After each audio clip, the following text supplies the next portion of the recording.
turn to page 1, and I'd like to invite Michael and Leslie to light the Shabbat candles. Michael's been doing a lot of leading services this spring and summer while I've been on leave, and so I wanted to bring Leslie up to do something with him ritually as opposed to him just leading and leading. So, and if you're at home, get out your own candles if you haven't already.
Shalom, Yasher Koach. Thank you. Let's turn to page 3, the Siddurim, for a love song to Shabbat, to whatever it is that Shabbat allows us to focus in on.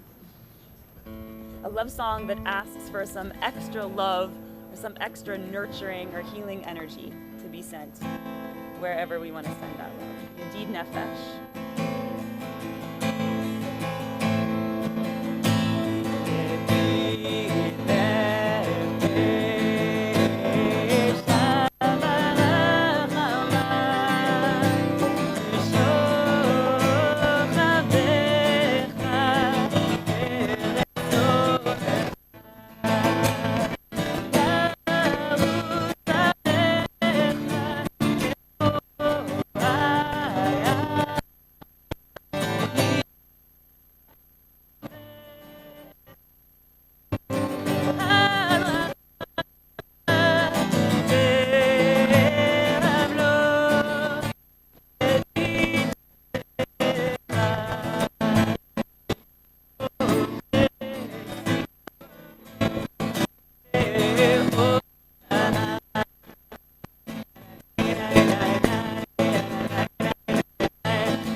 Our psalms.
api im yavoum el manuchati. Page 5, bottom of the page.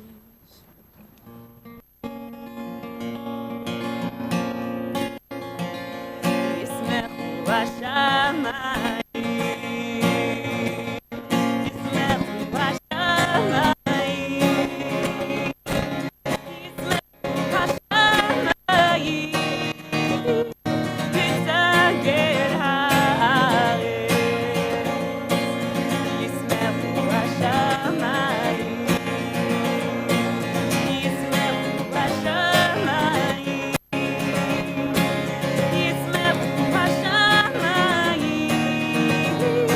titzager haaretz.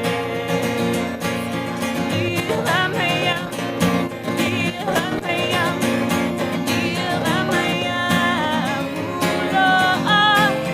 Yilam hayam, yilam hayam, yilam hayam uloah. Yismechu hashamayim, yismechu hashamayim, yismechu hashamayim, titzager haaretz.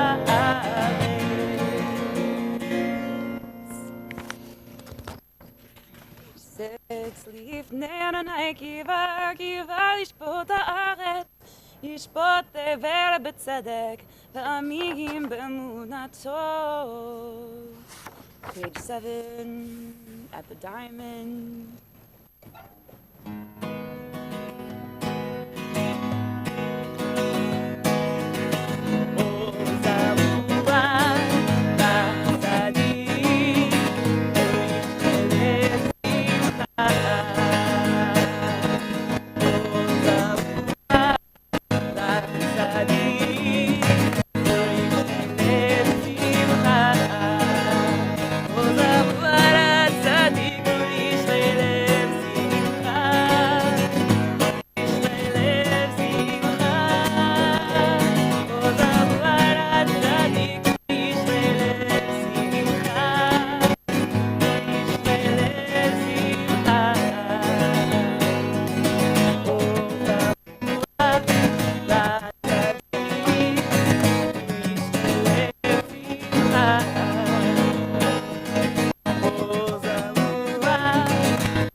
When we're coming together in song and in prayer, some of us just enjoy that it's Friday night. Some of us, because we want to say Kaddish for someone, we're feeling some grief. Maybe we've got a lot of worries on our heart. Maybe we're trying to forget about them, and maybe we're trying to give ourselves some space to feel them. So whether you're trying to bring yourself up, bring yourself down, or just be there in those depths. Romamu v'hishtachavu, there's room for it in this song, and in the evening, sing together. Romamu Adonai Eloheinu v'hishtachavu ve'al kodsho. Romamu Adonai Eloheinu v'hishtachavu ve'al kodsho.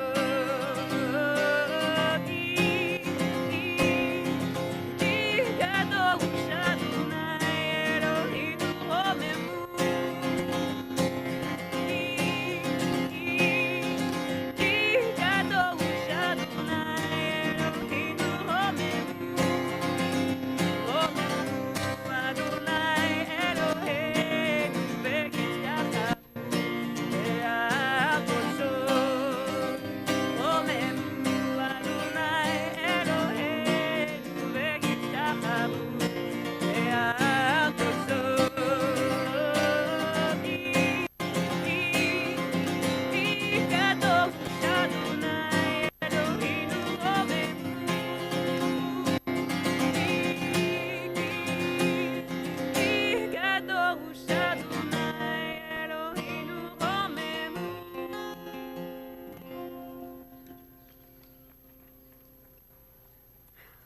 page 11, we find Lachado D. We are going to be singing the first, second, fifth, and final, which is number 9th verses, 1, 2, 5, and 9, of this song welcoming the Shabbat bride, another sort of set of motivating lines to get us into Shabbat mode, whatever that needs to be for us this weekend if we're not there already. And it's traditional for verse number 9 for us to rise and face the entrance to welcome the Shabbat bride. But I feel like anywhere could be the entrance this evening, which is pretty cool. So we'll just like rise and see what comes up. Lachado D.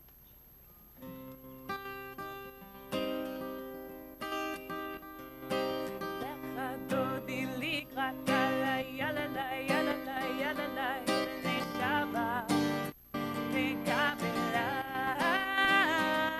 Lachado D likrat alay yalalay yalalay yalalay b'nei Shabbat.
Warmed up. Let's turn to page 15. Got the Chatzi Kaddish, marking our transition from warm up to real deal. Yitkada veyitkadash meraba, ve'amad yivrach yutze ve'yamhich malchuteh, v'chayechon uvyomechon uvchayedecho bet Yisrael. Bagala, bagala, ובזמן קריב, ויאמרו אמן. אשמרה ומברך, ועל על מימיה, יתברך, יתברך וישתבח, יתפאר ויתרומם ויתנשא, ויתהדר ויתעלה ויתעלה, שמי לקודשם וייחוד. לילה ננקו ברכתה ושירתה, תושבחתה ונחמתה, תאמירן בעלמא ויאמרו Amen. The call to prayer, page 16. ברכו את אדוני המבורך.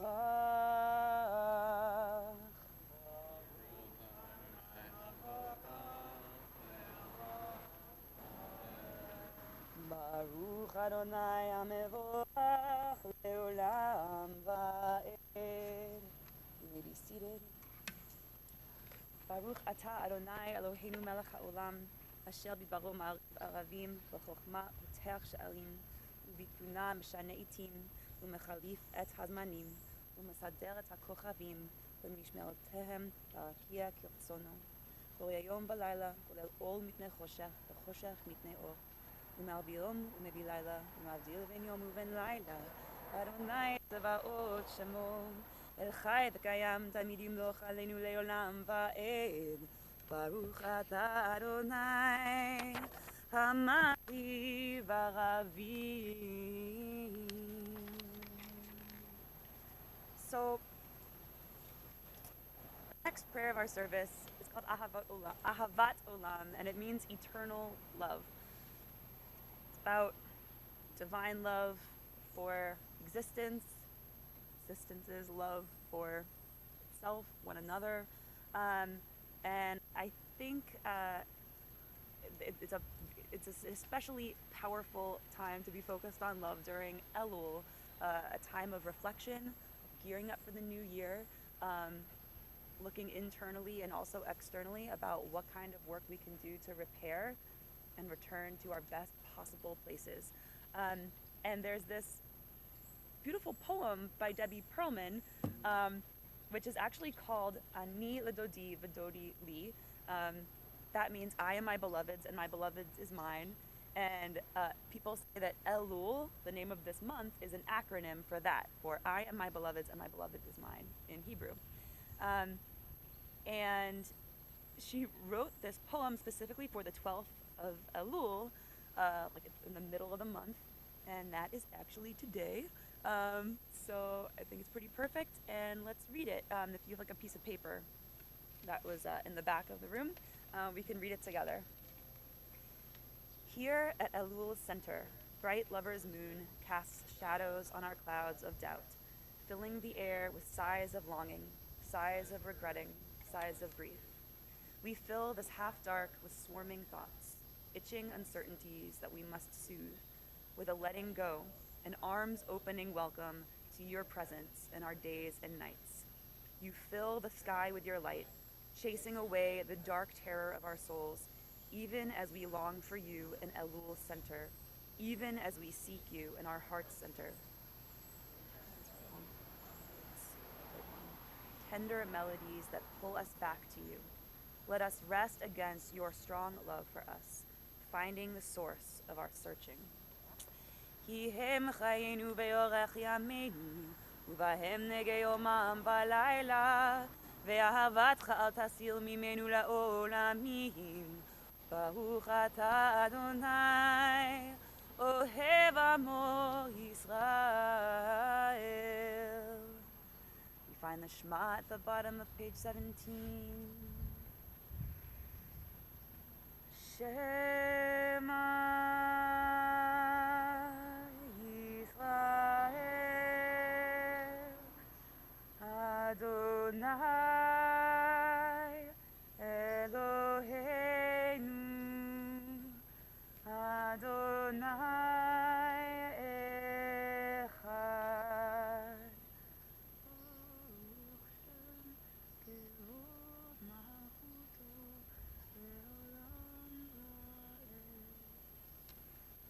ואהבת את אדוני אלוהיך בכל לבבך ובכל נפשך ובכל תנועתך, והיו הדברים האלה אשר אנוכי מצווך היום על לבביך, ושיננתם לבניך ודיברת בם בשבתך בביתך ולכתך בדרך ושוכבך ופקומך, וקשרתם לאות אייתך, והיו לטוטפות בין עיניך, וכתבתם על מזוזות ביתך ובישעריך.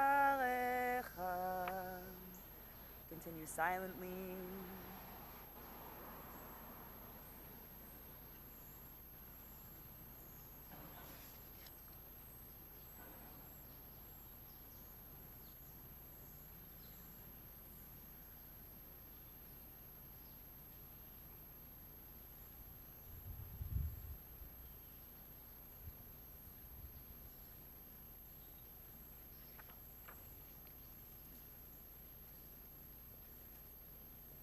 Adonai Elohechem Emet. Turn to page 21 for our Song of the Sea, our Song of Miracles, transitions, or seemingly miraculous moments allowing us to accomplish transitions in what is a transitional moment for many of us into the new year, into this new stage of the pandemic, whatever it is, into a new school year, if that's what we're transitioning into. Lord knows what else. I'll sing Mi Chamocha together. At the bottom of the page, penultimate paragraph, we find ourselves. Mi Chamocha. Mi Chamocha ba'elim Adonai, Mi Chamocha nedar b'kodesh, Torah dahilot, osef eleh, Torah dahilot, osef eleh.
Next prayer is Hashkivenu, a prayer for peace and for security.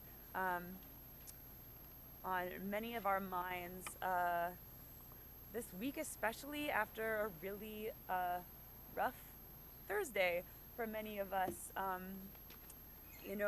day that started off with sort of maybe like some vaguely concerning tweets, but seemingly maybe kind of normal DC stuff, and ended up in, our preschoolers being evacuated, maybe being evacuated from our homes, from our offices, or just like having the day be destroyed into like a Twitter, rabbit hole. Whatever yesterday meant for you, likely this next prayer is one that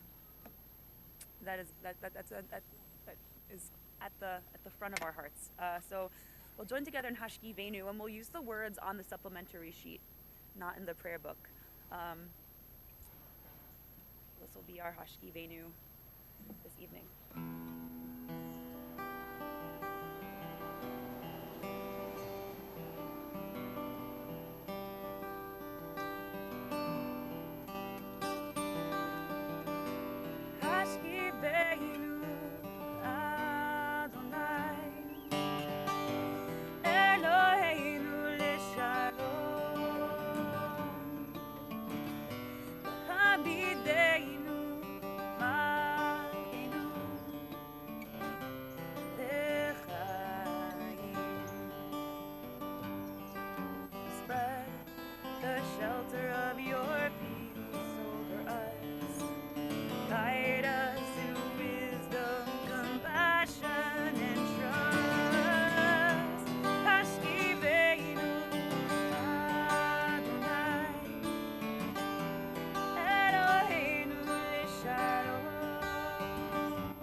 song for Shabbat, page 23.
השמיים ואת הארץ ושמעו בני ישראל את השבת לעשות את השבת בטובה ברית עולם וביום השביעי שבת וינפש שבת וינפש שבת וינפש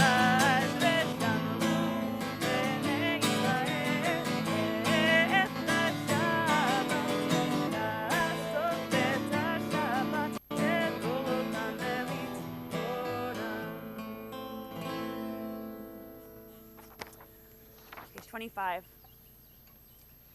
We rise for the Amidah, our standing prayer, facing east or wherever direction Jerusalem is from where we are. We'll make assumptions about our YouTube people. Evening, silent Amidah, a time in our own reflections and our own words, but together as a minyan. 3 steps back, 3 steps forward. Adonai sefatai tiftach ufi yagid tehilatecha.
At your own pace, or join with me at the bottom of page 31.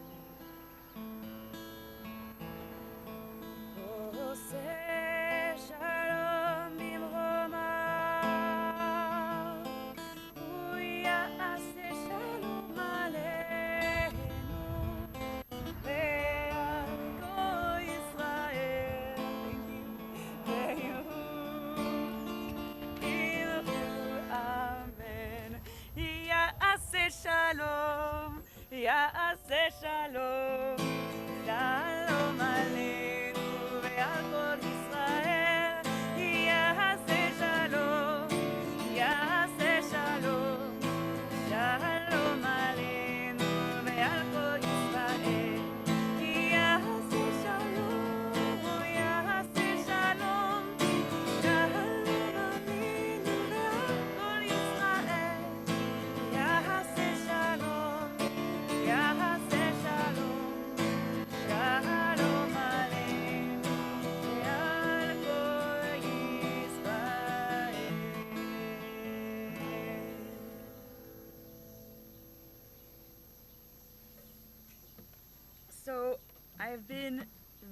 this book to my 3-year-old Julius this month.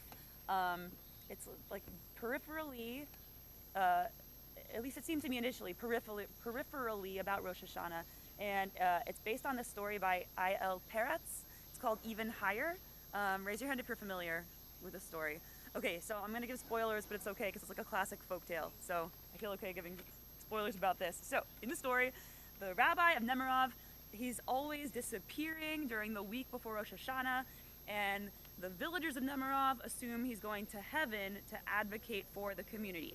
And the spoiler is that there's this skeptical guy who follows him around and to see what he's actually getting into. And what he's doing is he's dressing up like a woodcutter, putting on this peasant accent. I don't know. I always find myself doing like a Bronx voice when I'm like reading it to Julius, but clearly that wouldn't be the case in Nemirov. But he's like bringing firewood to this elderly woman and lighting the fire for her, and then like singing tavern songs and getting her to like get up and dance when she previously didn't even have the strength to light her own fire. So he's like basically taking care of her physically and also sort of like socially and emotionally. And the title, Even Higher, refers to the skeptic's ultimate concession, which is that the rabbi is going to heaven in a sense, or maybe even higher. And so like I've been joking with Julius / myself that this book is designed to make me feel like a terrible person and rabbi, because instead of like dressing up like a woodcutter and doing all this stuff during the week or so before Rosh Hashanah, I basically try to do the very bare minimum of everything except for getting ready for the high holidays. And of course, by getting ready for the high holidays, I mean like getting ready for the actual high holiday services, not like doing my cheshbon hanefesh, reflective work, taking care of people in the community, etc. But the message of the story, of course, is that, and it's not just like a rabbi message, it's that we all have some really important things to do during these weeks before Rosh Hashanah, and maybe it's not what we think it is. Maybe it's actually really different. And our parsha this week, Ki Tetzeh, kind of drives the point home with these lines. It says, "If you see your fellow's ox or sheep gone astray, do not ignore it. You must take it back to your fellow. If your fellow doesn't live near you, or you do not know who he is, you should bring it home, and it shall remain with you until your fellow claims it. Then you should give it back to him. You should do the same with his donkey. You should do the same with his garment. And so too you shall do with anything that your fellow loses and you find. You must not remain indifferent. If you see your fellow's donkey or ox fallen on the road, do not ignore it. You must help them raise it." So these words, you must not remain indifferent. Do not ignore it. It's a powerful and daunting message for me in these days when I feel like I'm constantly, and this isn't just a before Rosh Hashanah thing, right? This is just a life thing. You're constantly trying to juggle priorities. Prioritization inherently means like deprioritizing some things. But the message is do not remain indifferent. Do not ignore concerns that may not be important to you, but are important to someone in your community. Yesterday might be a kind of something of an example of this. Like around 10 a.m., I get a message that my kids' preschool class is being moved indoors from their usual outdoor setting because of some unknown activity around the Capitol. And I'm like, oh yeah, normal DC stuff. An hour and a half later, they're being evacuated. And I was like, wow, this really escalated. I should have been checking my phone more regularly. I didn't see the message until half an hour after they were evacuated because I wasn't thinking to check. And of course, what really puts that in perspective is thinking about what's going on in Afghanistan right now. I know a lot of us are following the news and looking at some pictures with real heartbreak when we let ourselves really focus on what's going on. Sometimes it feels like there's not much we can do, and the temptation is to remain indifferent as a coping mechanism. But somewhere deep inside us, these words of Torah turn on the Jewish guilt, and we know that that's not a tenable solution. And even doing something small, I think, is at least psychologically helpful and maybe actually helpful.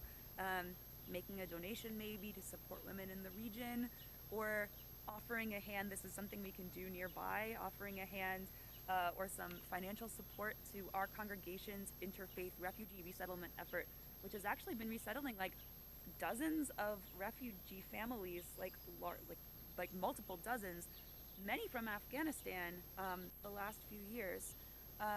If you're interested in getting involved with that, let me know. The group is called Good Neighbors Capitol Hill. And I also know this is kind of an exhausting message for Shabbat because we're supposed to be able to rest after a long, hard week, and we're focusing on this mitzvah to not be indifferent. A message that's really stuck with me is taught to me by my teacher, Rabbi Joel Levy, and it's that Shabbat is kind of about pretending that everything is perfect and that we've done all the work we need to do so that we can really relax into a 25-hour period of peace. And I think that part of being able to actually do that, which is hard to do. I don't know if you've tried to have a Shabbat where you really pretend that everything is set and you really don't let yourself do any work.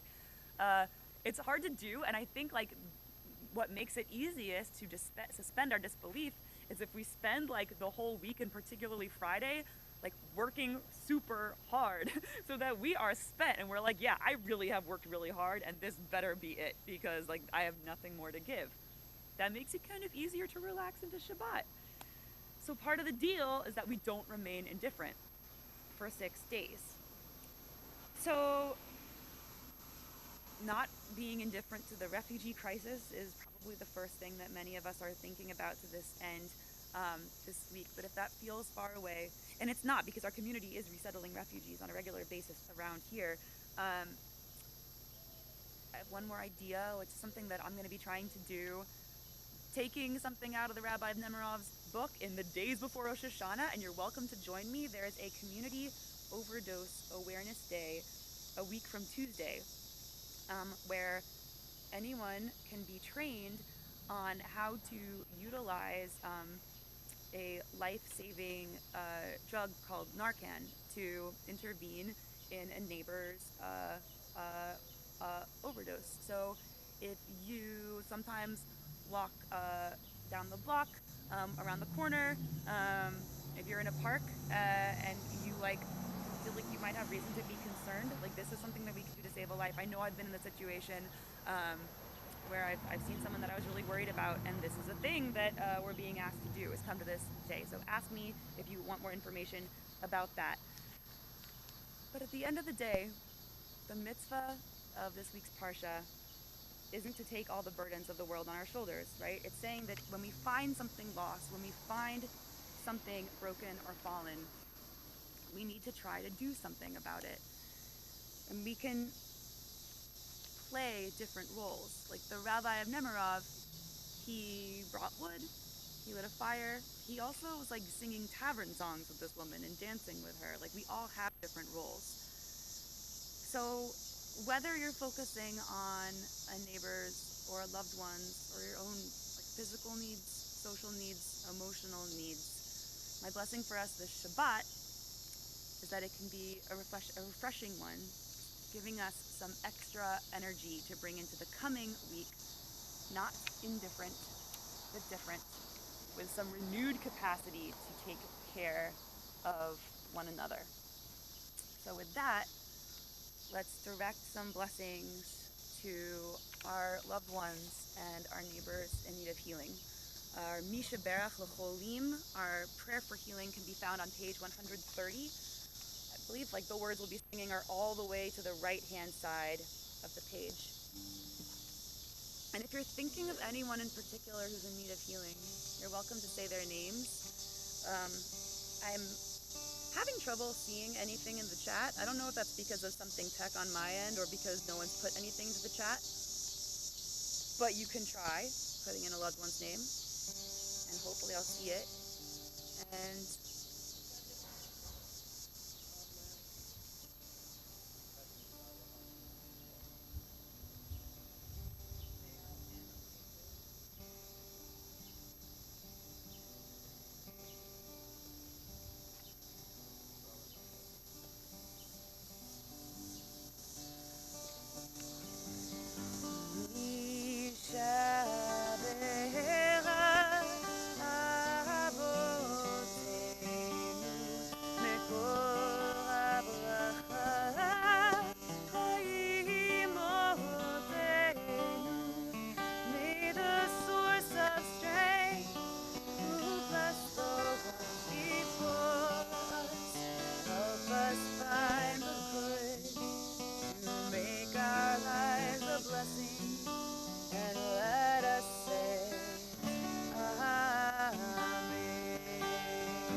like to invite Alan Schusterman, our executive director, to offer some announcements. And while he's collecting himself, if you can't see, he was playing in the playground with our littlest attendee. I just want to say a big thank you to Alan and Vera and Andrew for making this hybrid thing possible, from the in-person bit to the live streaming bit. Yeah, it's a lot, so thank you. So, am I supposed to do announcements now? Yeah. Okay. If you can. I don't usually do announcements, but just to first is a thank yous, right? So Vera, who is Vera Bonqua, our new operations and program assistant. So please introduce yourself afterwards. Andrew Logan, our fantastic live stream guy and everything else technical we always call on him. Thank you, Andrew. I guess me. Thank you, me. We're thrilled to have Rabbi Hannah back with us, for sure. This is really a historic event. I believe this is the first ever Hil Havra outdoor live stream service. Right? Michael, you've been around long, yeah.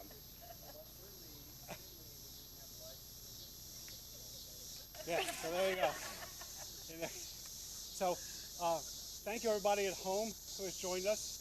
This is really cool. And, actually, email me if you have any comments on the live stream. If there's any way we can maybe fix things, that'd be really helpful. So thank you on that. Bathrooms. If you need bathrooms at any point, it's a little bit late for me to be telling you this, but hopefully you'll stick around. I can escort you to a secret bathroom in the building, so no problem. Those of you at home, we hope you have working plumbing. Okay, right, I'm supposed to say what's coming up. Now, usually this is where the person, no, I shouldn't say this in another synagogue I go to, not this one, then reads everything you can see on the website and in the calendar. So I'll tell you one thing. A week from tomorrow night, Saturday, 28th, right here, please join us again for our Havdalah and Slichot special program. Everything else, visit our website, hilchavra.org, and you'll see all kinds of stuff coming up in September, including those high holidays, which are sneaking up extra early this year.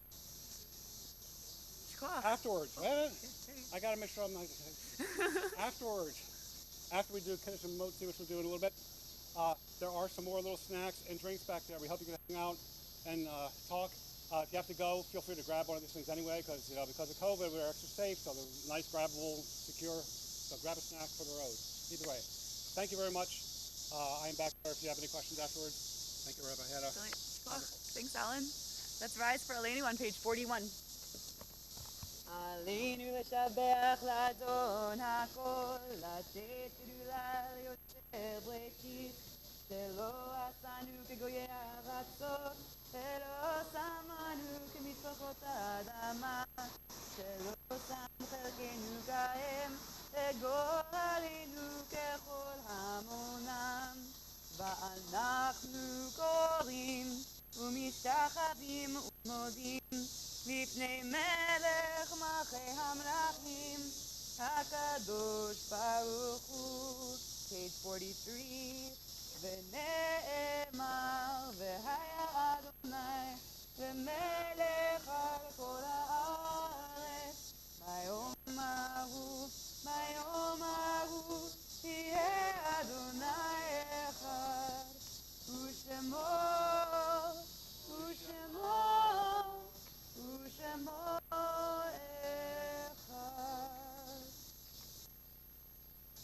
Prepare for the mourner's Kaddish on page 44. And we have a tradition in our community of, before we turn our thoughts to those present, the wind messed me up. Before we turn our thoughts to those present, the loved ones of those present, that is, it's our tradition to mention the names of members of our DC community whose lives were taken by gun violence and homicide in the last month. And this is especially close to my heart this week. In the past week, up through Wednesday, our city experienced the following losses to homicide. Kenneth Jenkins, Southwest, Laya Campbell, Karen Scott, the Southeast, Khalif Brown, Omar Moore of Hyattsville, and yesterday, a family friend of ours, Zan Corman of Bethesda. And we're still in the 30-day mourning period for Naya Courtney, Sarah Northern, Theodore Dwayne Riley, Malcolm Johnson, Kevin Sanders, Malik Mack, Trayvon Felton, Louis Musgrove Jr., Tariq Riley, Jovan Hill Jr., Leonie Wilson, John Edmonds, Dimitri Jackson, Kervin Sanchez, Kendall Brown, Jawan Williams, and James Beckham. And because I knew Dan personally, I'll just share that he was a campus photographer at Butler University. He was 20 years old, and he was a mensch. May their memories be for a blessing, and may we work as a community to disrupt the systems of violence that take too many lives, particularly in certain sectors of our society. And if there are names that you would like to add to that specific list, you may do so now, just in case we miss them. But now, if you are in mourning or observing a yard site, I'd like to invite you to rise. Say the names of the folks you're thinking of.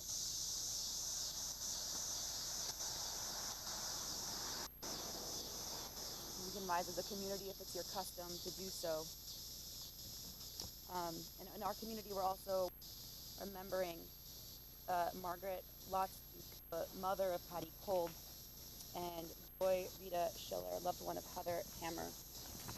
Let's rise for the Kaddish on page 44. יתגדל ויתקדש שמי רבה, ויעמד יברח ויוצא וימליך מלכותו, וחיון יתומכו נתחייתכו בישראל, וגלה בזמן קריב אמרו, אמן. יהי שמי רבה מברך לעולם ולעולמי עמיה. יתברך וישתבח ויתפאר ויתרומם ויתנשא, ויתהדר ויתעלה ויתהלל שמי לקודשה בריחו, ואלה מן כל ברכתה ושירתה, השתחתה ונחמתה דאמירן בעלמה, אמרו, אמן.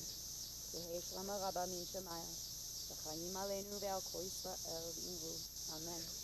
עושה שלום ממולמך, הוא יעשה שלום, עלינו ועל כל ישראל, ועל כל יושבי תבל, ואמרו, amen. Let's have a seat and sing our last song together this evening. This is one that's traditional for this month, the month of Elul, Achat Sha'alti, and you can find it on page 84 in the middle of the page. It says, one thing I ask is to be with Adonai every day of my life. And so these words remind us to find something sacred in every moment throughout this Shabbat, the rest of the week, whether we're sitting here together in prayer, washing the dishes, working late, sitting down for dinner, having a conflict with a loved one, dealing with illness, going to bed at night, being aware of what's sacred in each moment. With that intention, we sing together. אחת שאלתי מאת אדוני הודעה אבקש. אחת שאלתי מאת אדוני הודעה אבקש. שיתי בבית אדוני כל ימי חיי. לחזות בנועם בנועם אדוני ולבקר בהם.